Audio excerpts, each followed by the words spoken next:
the mountains year-round. If you guys have ever been around here in the wintertime, you'll know that it can drop to 40 below pretty easily. But there is a phenomenon as the winds blow over the mountains from the west, so over here, and over to the east side, it can warm up dramatically. It could be 50 degrees in the middle of February, and it can melt away the ice and the snow. And so what happens is it allows Blackfeet people to live next to the mountains all year round as there's still grass that's growing. Rough fescue grasses grow next to the mountains for the entire year. So the bison stay next to the mountains for the entire year, so we can have fresh meat, firewood, and we're taken care of in the middle of winter time. But one winter, the chinook wind did not come. So I'm going to tell you guys the story in American Indian Sign Language, so you can kind of get an idea of what that is. It's the oldest universal sign language of any type. It encompasses approximately 2/3 of the North American continent. So tribes that could not speak different languages vocally could communicate using one set of hand gestures and facial expressions. So I'll teach you guys a couple signs. Because in this story, what happened, there was an animal. Anyone want to guess what this is? Bear. Yes, a bear. Stole the wind. Chinook. And I'll give you one more sign to learn. First of all, everyone, hands up. Come on. There we go. Bear. Stole. Chinook. Alright, good. One more sign. This What's is a that sign sign? for angry. So if you're traveling with someone and you get upset with them over the course of this journey, it's much easier to just do this than to start yelling at them or throwing punches or whatever. And then you can start a conversation. You can throw in a growl with this, that's fine too. So I'll tell you guys the story through American Indian Sign Language. You can kind of get an idea of its organic nature. So obviously, lots and lots of different tribes were able to pick this up very quickly and to communicate pretty much from northern Mexico into central Canada, and we were able to communicate trade routes out to both coasts in different spots. So I'll tell you the story. One winter, the Chinook wind did not come. The men could not hunt, and the women could not gather firewood. Babies were hungry and they were crying. So an orphan boy went up into the mountains and he called to the animals, "Come, my animals!" Right? Animal friends, let's go with that. And 4 animals came down. There was an owl, alright, that's good. There was a bird that was colored black and white.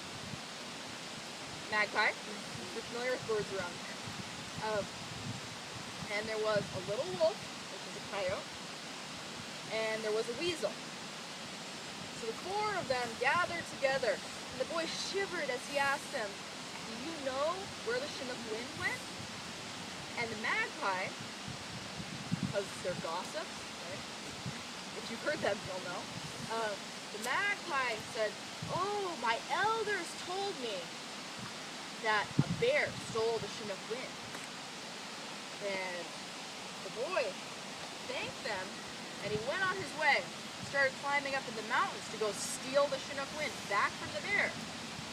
And the animals came with him. So together the 5 of them took off into the mountains. They traveled for many days. Finally they saw this den with a big grizzly bear sleeping inside. And so the owl crept inside to look. And as soon as he looked inside, the bear poked Owl's eyes with a stick. And that's why owls have a circle around their eyes. So Owl comes flying out. Said, "Nope, that's not going to work." So the friends gathered a whole bunch of plants and they built a fire. And they laid all these plants on the fire and the smoke blew up heavy, and it was special kinds of plants. I'm not sure what they have. Special kinds of plants. And they blew the smoke into the lodge of the bear. And the bear smelled this and he grew very sleepy, fell asleep.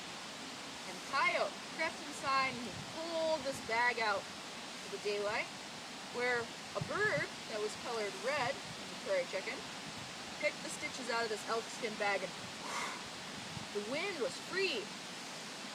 And this wind took off over this valley. And as the wind blew, it started melting away the ice, snow.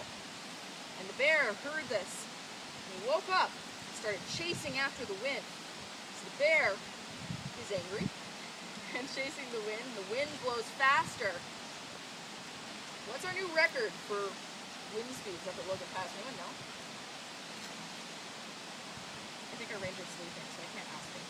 But I think it's like 160 or something. That's what's there.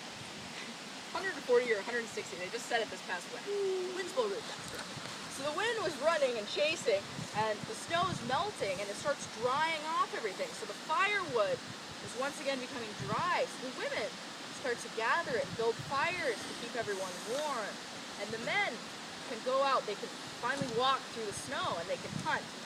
And the babies are well fed, and the bear never did get the wind. So now, bears sleep all winter long, and their lodges make us grumble.